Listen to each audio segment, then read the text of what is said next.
Away from that, the Federal High Court in Abuja has restricted the planned protest demanding the release of Biafra agitator Nnamdi Kanu to certain parts of the nation's capital.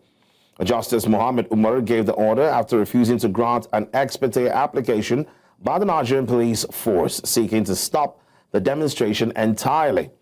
Police sources confirmed to News Central Television that the court barred protesters from marching to sensitive locations, including the National Assembly, the Presidential Villa in Aso Rock, the Unity Fountain, and the police headquarters, as well as Eagle Square.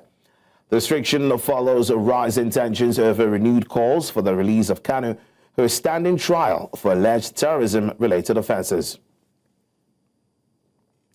Now, to discuss this, we are joined by former Lagos coordinator of Take It Back movement, Ayoyinka Oni. Mr. Oni, thank you for joining us. Now, the Federal High Court in Abuja has restricted a planned protest to certain parts of the nation's capital. What's your take on this? Everywhere we keep hearing restricting of protest restricting. Does it even mean?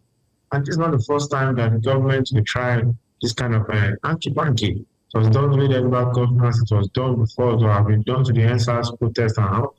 It doesn't make any sense when Nigerians want to protest on issues that are burning in the country and the police officers have to go to court to try to get an order to actually defend them from protesting.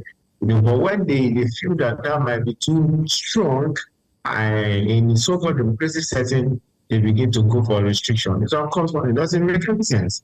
The police are equipped to monitor and protect the lives of citizens and properties during protests. That is their duty, and they shouldn't do that. They have no business going to court and trying to prevent people from protesting or restricting.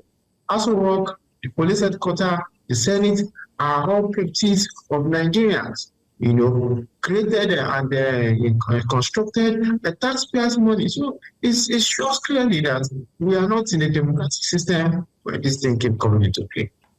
Now, the court's concern is about security. Can you tell me what specific measures are in place, especially to ensure the protest remains peaceful and non-violent? Well, I can tell you that there's no court in this country that's concerned about security. If you're concerned about security, listening to your news headline telling us how citizens are getting killed by bandits getting killed by citizens. And these are news that come to us every day. If it's not Kwara today, it's Kaduna tomorrow. It's Justice Benue. What is concerned about security? And it's not those in power. What they are concerned about is how to continue to be in power. So if all of a sudden the court is telling us they are concerned about security, I beg to differ. But for Nigerians across the country and Abuja that are gathering to protest for the condition that Nnamdi Kanu has been 10 years, in 2015, of course they will be peaceful. Nigerians have always been peaceful. Nigerians are going there for a purpose. So there's no issue about not being peaceful. The big that we should tell to be careful, to uphold the law and protect human life as enshrined in the Constitution that they should do, is the police. They should not protect the people from speaking to those that are claiming to represent them. They should not prevent the people from occupying the properties that belong to the people. They should watch, protect, and protect the people against hoodlums that might try to attack them. So we should not be begging peace from Nigerians. Nigerians are actually too peaceful. We should be telling the police to uphold the law, and there will be no problem. Mr. Oni, it's one thing to want to protest. It's another thing for you to be aware of what the guidelines are.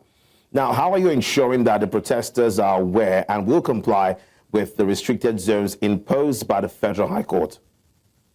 I don't think the protesters will agree to the restriction. I don't think so. I'm still talking about my own movement. I don't know if I'll be in Abuja or not, but I have plans. But there should not be any court. It's illegal for courts to restrict people. We took them to court in Lagos and reversed that judgment. When they did it for the government protest and the ESA.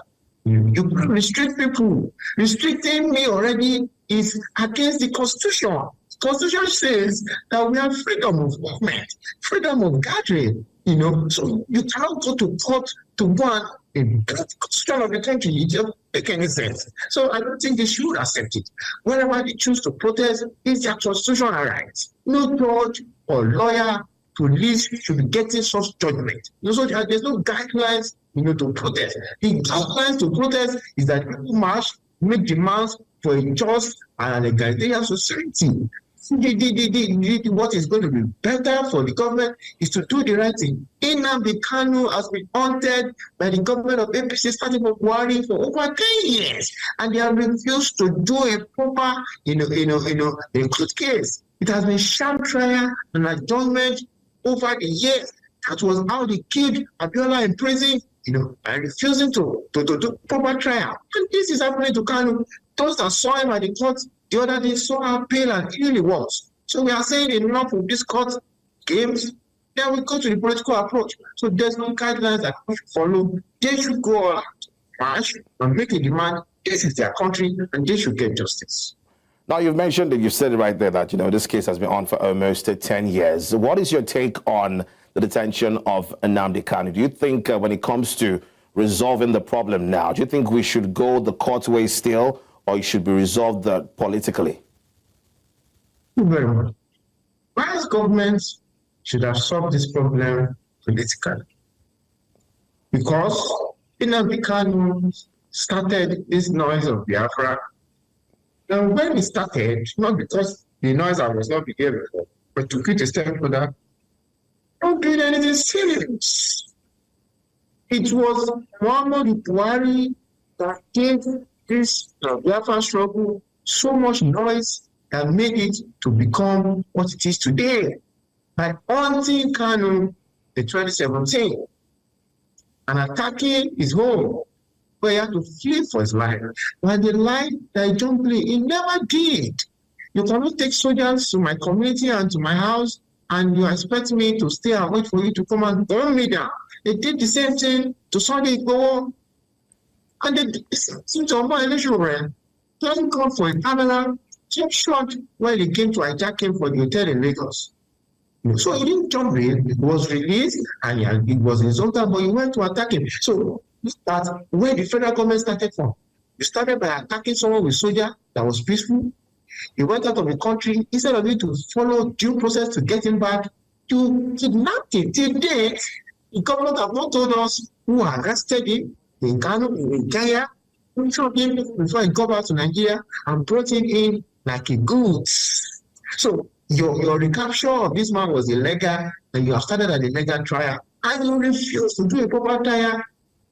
Yes, 2021, and you got to the ring again. So this is a sham and a disgrace in a democracy. You have not brought any evidence against him. You have not told us all he did. What you are saying is that incitement.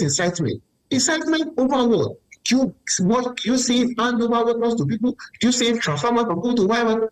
Take out your evidence and let the case go on. But when the government don't have evidence, they continue to deny and delay, and they are playing politics.